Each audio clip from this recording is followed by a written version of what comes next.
Hey guys, sorry it's been a while since I've, put any videos out. I've just been really busy lately and, life has just kind of gotten in the way of producing these videos and getting them all put together. It takes quite a bit of time. So anyway, this is just a quick video on cutting those maple trees down that we did a video on. I think it was like 2 or 3 videos ago that we posted. I figured it would help somebody out with cutting trees a little bigger than your bar. Here in a minute, I'm going to switch over to my Husqvarna 562, which has got a 28-inch bar, so it's not quite big enough to get through these trees. When you're using a smaller bar to cut larger trees, there's various techniques you can use to get it done. One of them that I use quite often is to cut up the low side of my tree completely, and I'll show you here in a second, but I cut that whole low side up all the way up to that finished hinge, and then I come back around to the high side and I cut that up. And so I'm not trying to rotate my saw all the way around the tree and cut up the hinge all at once. And this is really a technique that is dependent on what kind of lean you have on the tree. There's times where this is not a good technique to use. This tree is relatively straight up and down.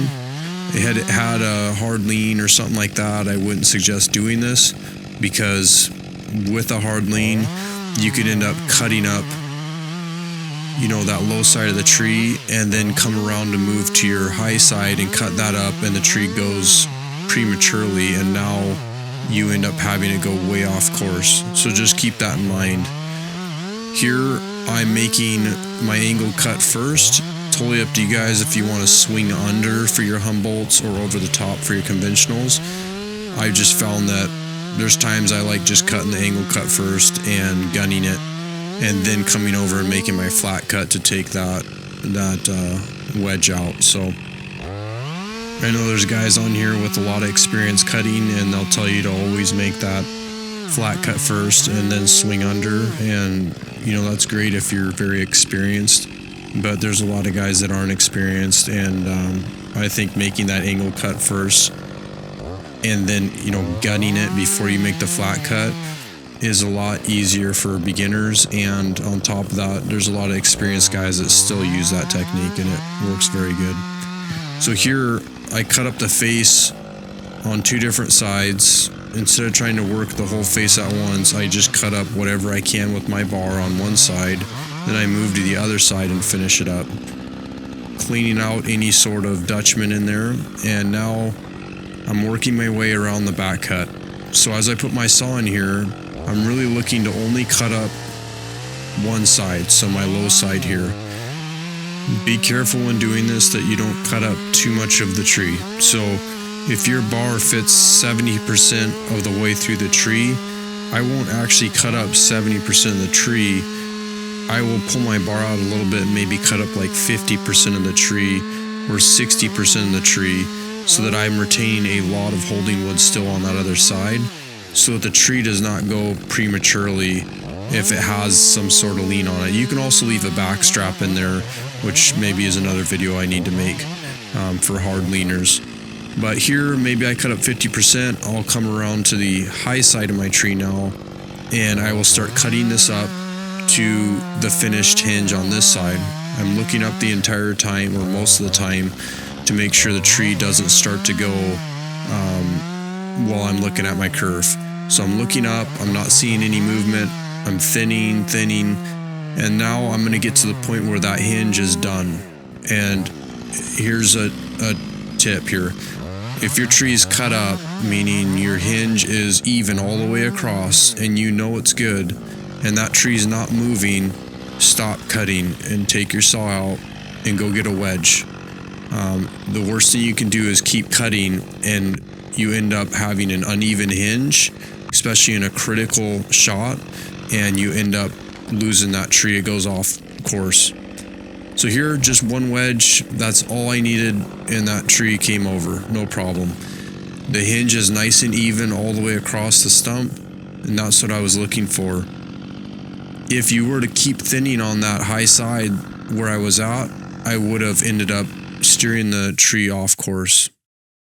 Here's a real quick look at the holding wood on the tree, and you can see in the lighter colored areas, there's some really good fibers that were in there, but look at the massive chunks that were missing with no fibers being pulled. So like here in the middle where the rot is, there's no fibers in there. So you have to really think about that on trees that are compromised due to rot. You don't have the holding wood there to steer the tree. So when you're hammering wedges or you're trying to spin a tree, it just pulls massive chunks out of the tree with no actual moving of those fibers. They just fail. So if you're trying to wedge a tree over that is got a significant lean, like a back lean on a structure or a side lean on a structure, you have to be super careful of that, and that you can end up losing that tree when those fibers fail. They just don't have the flexibility that a good tree does. I just want to close out this video just by reminding you guys about what's important in this life. I enjoy doing tree work. I really like putting these videos out for people to see, and I hope that you guys are learning something through these videos. But ultimately, my goal in putting these videos out is also to spread the gospel about Jesus Christ. And some of you guys may not have a relationship with God right now, and I just want to remind you that that is what is important in this life. You have to find Him before this thing's over. Before you leave this earth, you have to have a relationship with Him.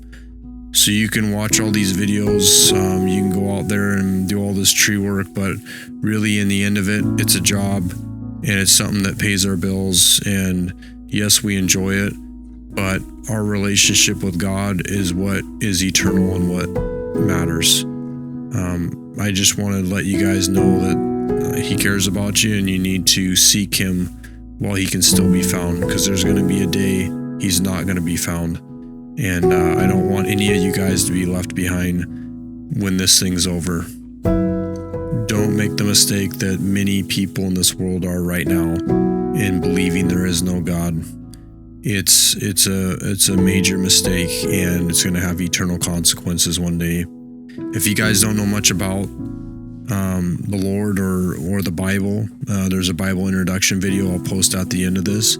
Check that out. I think it will help you out in your walk with the Lord and help increase your faith if you are a Christian right now. So thanks for watching, guys. I will see you on the next video. God bless.